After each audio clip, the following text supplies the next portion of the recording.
लेकिन हिडमा जो है ये इतनी सुर्खियों में क्यों रहता है? आखिर हिडमा को लेके इतनी खबरें मीडिया में क्यों आती हैं? और हिडमा को लेकर कोई तस्वीर भी इकलौती एक तस्वीर आती है जो उसके बहुत जवानी के दिनों की तस्वीर है, जो अमूमन चलती है।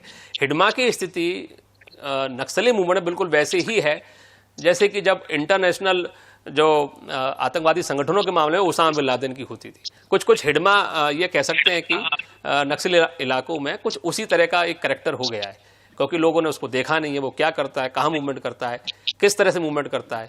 लोगों की बड़ी दिलचस्पी होती है हिडमा को लेकर जानने कि आखिर हिडमा चीज क्या है। मैं गणेश से जानना चाहूंगा कि हिडमा को लेके इतनी उत्सुकता सारे लोगों में क्यों है, और आज तक हिडमा छुपा हुआ कैसे, उसकी कोई तस्वीर भी सामने नहीं आती।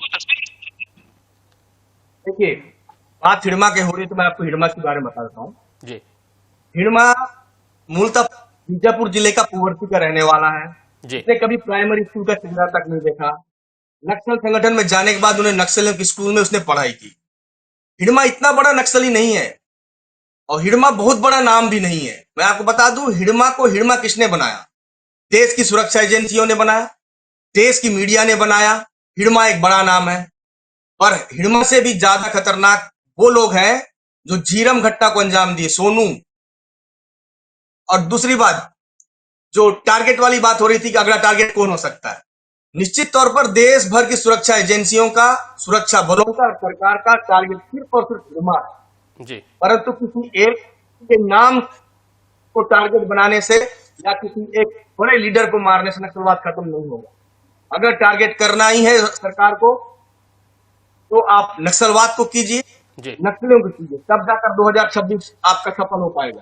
दूसरी बात, नक्सल सिर्फ जंगलों में नहीं है, जंगलों में वो लोग हैं जो संगठन को देश के सामने खूंखार और हथियारों के बल पे चला रहे हैं। जी जी जी, हत्याएं कर रहे हैं, खून कर रहे हैं, सरकार के खिलाफ लड़ रहे हैं। जो लोग लोकतंत्र को नहीं मानते, लोकतंत्र के खिलाफ हथियार उठा रहे हैं, वो लोग जंगलों में रहे। परंतु अप्रत्यक्ष रूप से जो लोग शहरों में रहकर पूरे नक्सल संगठन को देश भर में संचालित कर रहे हैं, टारगेट वो होना चाहिए, टारगेट वो नक्सल नहीं जो जंगल में, तब जाके 2026 जो है वो काफी। गणेश, बिल्कुल बहुत विस्तार से गणेश ने और जीवानंद हलदर दोनों ही हमारे सहयोगी जगदलपुर से, बीजापुर से काफी विस्तार से इस चीज को बता रहे थे कि किन्हीं 2 या 3 नामों को मार देने भर से ये नक्सल विचारधारा जो 4 दशकों से इस देश में जो है नासूर की तरह चुभ रही है, वो खत्म नहीं होने वाली है। आखिरकार यदि इस पूरे मूवमेंट को खत्म करना है तो उसका जो रास्ता है वो है वार्ता। लेकिन सवाल ये खड़ा होता है, बनता है कि वार्ता हो तो कैसे हो, किन लोगों के बीच किन लोगों को भरोसे में लेके, किन लोगों को मध्यस्थ बना के इस वार्ता को अंजाम दिया जाए, ये बड़ा सवाल है। और सबसे बड़ा सवाल ये भी है कि जो नक्सली संगठन वार्ता की पेशकश कर रहे हैं, क्या वास्तव में वो वार्ता करना चाहते हैं?